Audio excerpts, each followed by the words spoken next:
ಈಗ ನಮ್ಮ ಭೋಜು ಶೆಟ್ರು ಅವರು ಬೌಲಿಂಗ್ ಹಾಕಲು ಬರ್ತಿದ್ದಾರೆ. ಬೋಲನ್ನು ಹಾಕಿದ್ದಾರೆ, ಎಳೆದು ಹೊಡೆದಿದ್ದಾರೆ ಶಿವನು ಶೆಟ್ರು ಅವರು. ಆದರೆ ಯಾವುದೇ ಥರದ ರನ್ ಇಲ್ಲ, 1 ರನ್ ಮಾತ್ರ ಬಂದಿದೆ. ಈಗ ಮತ್ತೊಂದು 2ನೇ ಬಾಲ್ನ ಬರ್ತಾ ಇದ್ದಾರೆ ಶಿವನು ಶೆಟ್ರು ಅವರು. ಬಲವಾಗಿ ಹೊಡೆದಿದ್ದಾರೆ, ಆಗ ಬೌಂಡ್ರಿಯನ್ನು ತಲುಪಿದೆ ನೀಲಾಜಲವಾಗಿ.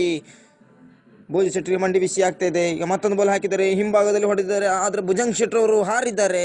ಆದರೆ ಮತ್ತೊಂದು ಬೌಂಡ್ರಿಯನ್ನು ತಲುಪಿದೆ.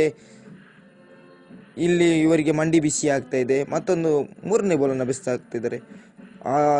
ಇಲ್ಲಿ ಈಗ ಬೋಳ್ಮಂಡಿ ಭಾರಿ ಕ್ಯಾಚ್ ಹಿಡ್ಕೊಂಡಿದ್ದಾರೆ. ಬೋಳ್ಮಂಡಿ ಅವರಿಂದ ಅತ್ಯುತ್ತಮ ಕ್ಯಾಚ್. ಇವರು ಮೊನ್ನೆ ನಟ್ಟಿ ಮಾಡೋದಕ್ಕಾಗಿ ಇವರು ಸ್ವಲ್ಪ ಕ್ಯಾಚ್ ಒಳ್ಳೆ ಹೊಡೆದಿದ್ದಾರೆ. ಈಗ ಮತ್ತೊಂದು ಎಸೆತ ಬಲವಾಗಿ ಹೊಡೆದಿದ್ದಾರೆ. ಆದರೆ ಈಗ ಶೀನಪ್ ಶೆಟ್ರ್ ಕ್ಯಾಚ್ ಹಿಡಿದಿದ್ದಾರೆ, 4 ರೌಂಡ್ ಹಾಕಿದ್ದಾರೆ. ಭರ್ಜರಿಯಾದಂಥ ಒಂದು ಕ್ಯಾಚ್. ಮತ್ತೊಂದು ವಿಕೆಟ್ನ ಪತನವಾಗಿದೆ. ಕಾಣ ನೀನು ಬೌಲಿಂಗ್ ಸಮ ಮಾಡೋಕೆ ಹೇಳ, ಅಲ್ಲೇ ಲೈಕ್ ಮಾಡಿ ಹಾಕೋಕೆ ಹೇಳ, ಕಾಲಡಿ ಹಾಕೋಕ್ಕಾಗ ಆ ವಿಕೆಟಿಗೆ ಎಳೆದು ಬಿಸ್ಗಡ, ನೀ ಕುಟಿಂಗ್ ಮಾಡ್ಗಡ, ನೀ ಎಳೆದು ಕುಟ್ಟು ಕೇಳ. ಈಗ ಮತ್ತೊಮ್ಮೆ ಬೌಲನ್ನು ಹಾಕ್ತಿದ್ದಾರೆ. ಕರೆಕ್ಟ್ ಮಾಡಿ ಹಾಕೋಕ್ಕ ಓಡ್ ಬಂದ ಅಯ್ಯೋ ಬ್ಯೋ ಹೊಯ್, ಈ ಗಂಡು ಔಟ್ ಆಯಿತು. ಒಳ್ಳೆ ವಿಕೆಟ್ ಮಾತ್ರ. Decision pending.